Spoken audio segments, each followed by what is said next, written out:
तो दोस्तों आप सभी का कमेंट था कि मुझे भी इलेक्ट्रिक और इलेक्ट्रॉनिक का दुकान करनी है। तो मैं आपको शुरुआत से बताता हूँ स्टार्टिंग में कैसे क्या होता है। तो प्लीज़ वीडियो को स्किप मत करिएगा, हो सकता है स्किप कर देने से आपको समझ में ना आए। तो प्लीज़ वीडियो को पूरा अंत तक देखें ताकि आपको अच्छे से समझ में आए। तो चलिए बिना किसी देरी के वीडियो को शुरू करते हैं, लेकिन उससे पहले प्लीज़ चैनल को सब्सक्राइब करें ताकि इसी तरह की वीडियो आपको मिलती रहे। नमस्ते दोस्तों, कैसे आप लोग? उम्मीद करता हूँ कि आप अच्छे हैं। स्वागत है हमारे यूट्यूब चैनल में। तो दोस्तों इलेक्ट्रिक और इलेक्ट्रॉनिक बिजनेस शुरू करने से पहले आपको कुछ ज़रूरी बातों का ध्यान रखना है। मैं आपको 5 ऐसी बातों का जो बताऊंगा कि ऐसी बातें ध्यान रखनी है ताकि आपको अच्छे समझ में आए और बिज़नेस आप शुरू करने से पहले ये जाने तब आप बिज़नेस शुरू करने जाएं। पहले तो सबसे पहले आपको ये देखना है कि मुझे किराए की दुकान पे रहना है या अपने खुद के मकान में रहना है। सबसे पहला ये है। दूसरा है आपको एरिया देखना है कि किस एरिया में मैं दुकान खोलने के लिए सोच रहा हूँ। तीसरा है आप कितनी पूंजी लगा रहे हैं, मतलब दुकान में अपने कितने इन्वेस्टमेंट रखने की एक बजट बना रखे हैं। चौथा है मार्केट देखने के बाद आप डिसीजन लीजिए कि इलेक्ट्रिक करना है या इलेक्ट्रॉनिक करना है। और पांचवा है इलेक्ट्रिक और इलेक्ट्रॉनिक में क्या क्या सामान आते हैं। तो ये तो हो गया आपको 5 ऐसे बातें। मैं अब इसके बारे में एक एक करके बताता हूँ। तो सबसे पहले किराए के मकान या अपने घर में जो मकान है उसके बारे में बात करते हैं।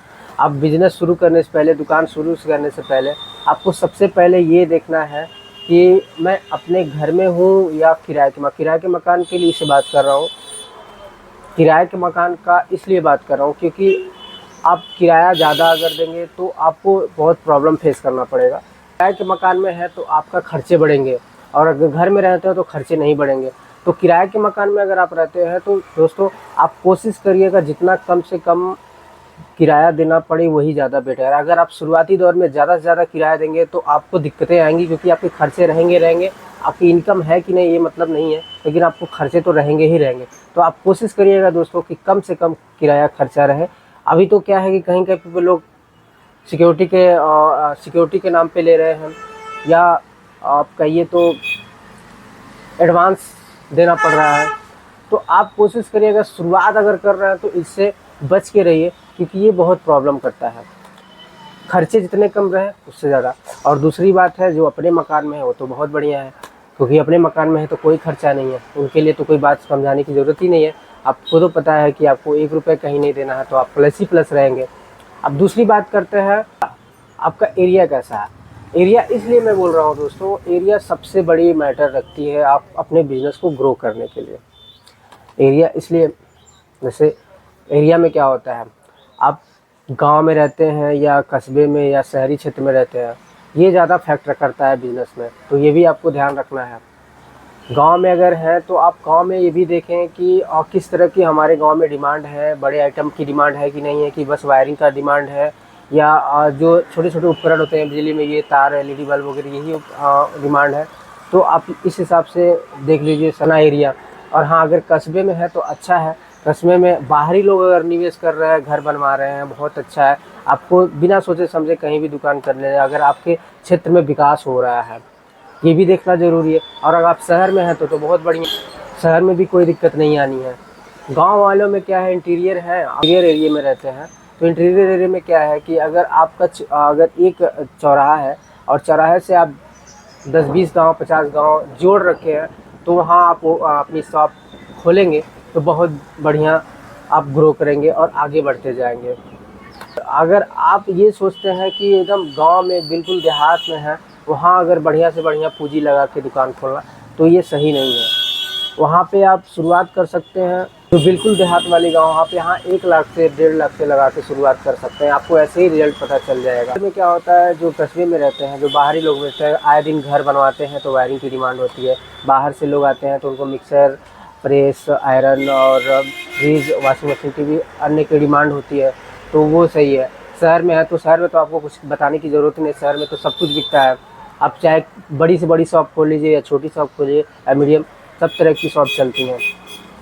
सवाल यही है कि जो गांव से बिलोंग करते हैं, जो छोटे कस्बों से बिलोंग करते हैं, उनके लिए सबसे बड़ी यही बात है कि आप अपना एरिया देखें कि एरिया मेरा कैसा है, उस हिसाब से आप दुकान करें।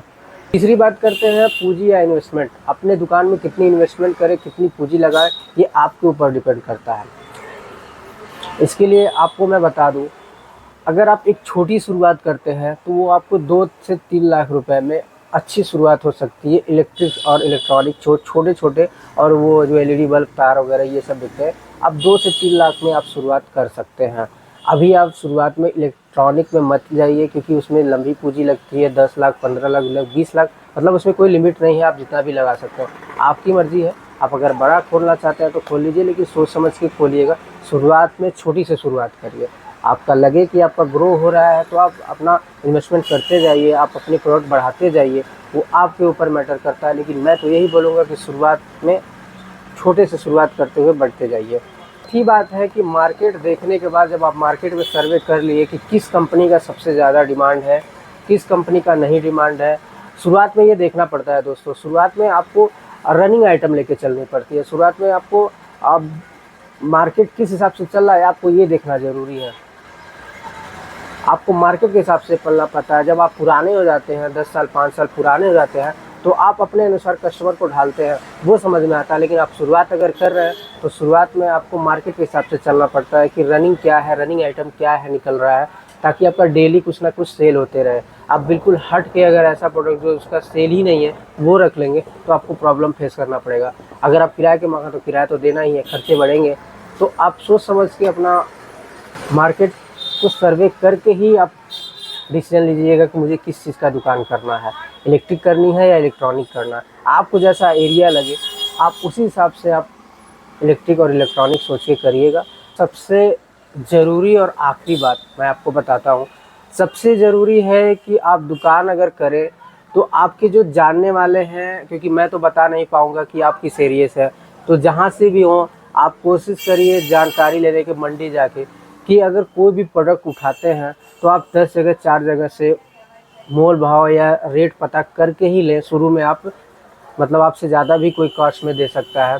तो आप सामान अगर ये सोचते हैं कि सामान हम कहाँ लें, तो सामान आपके जहाँ भी ज़िला है, आपका जिस ज़िले में भी आप रहते हो वहाँ का जहाँ मंडी है वहाँ जाके आप पता करिए। और मैं तो यही कहूँगा कि आप कोशिश करिए ये जानकारी लेने के लिए कि जो भी कंपनी है वो डायरेक्ट किसके पास आता है। डायरेक्ट वाले से अगर आप माल लेते हैं तो आपको सबसे किफ़ायती रेट मिलेगी। अन्यथा वो जो आपके मंडी में लोग बैठे रहते हैं, जो मेन होता है, जो सप्लायर या डिस्ट्रीब्यूटर होता है, वो उसके पास तो माल आते ही आते हैं और वो मंडी में देता है। मंडी वाले 10-5 रुपये रखे तो वो महंगा पड़ता है। दोस्तों, ब्रांड के जितने भी प्रोडक्ट आते हैं, ब्रांड के भी प्रोडक्ट एक डिस्ट्रीब्यूटर होता है जो आपके ज़िले में होता है। अब तो एक के अलावा 2-3 भी बन जा रहे हैं। तो आप कोशिश करिएगा अपने ज़िले में उसको भी जानकारी लेने की, जैसे बजाज का कौन सा डिस्ट्रीब्यूटर है, उषा का कौन सा डिस्ट्रीब्यूटर है, क्रॉम्पटन का कौन सा डिस्ट्रीब्यूटर, ये सब जानकारी आप ले लीजिएगा और कोशिश करिएगा कि उसी से माल उठाएं। क्योंकि आप मंडी में जाएंगे तो उल्टा सीधा रेट लोग ले लेंगे, तो इससे भी बचें। तो दोस्तों, ये रहा मैं आपको दुकान खोलने से पहले क्या क्या ज़रूरी चीज़ें ये जानना मैंने आपको बताया। इसके बाद आते हैं कि मैं आपको एक एक लिस्ट के बारे में, अगर मतलब आपको इलेक्ट्रिक और इलेक्ट्रॉनिक में क्या क्या प्रोडक्ट आता है, मैं इसके लिए आपको एक अलग से वीडियो बना के आपको बताऊंगा। तो प्लीज़ दोस्तों, अगर ये वीडियो अच्छी लगी तो इस वीडियो को प्लीज़ लाइक करें, शेयर करें, कमेंट करें, ज़्यादा से ज़्यादा शेयर करें और मेरे चैनल को सब्सक्राइब करें, ताकि इस तरह की वीडियो मैं डालता रहूँ और आप लोग की नॉलेज मिलती रहे। तब तक के लिए मिलते हैं किसी अन्य वीडियो में। धन्यवाद।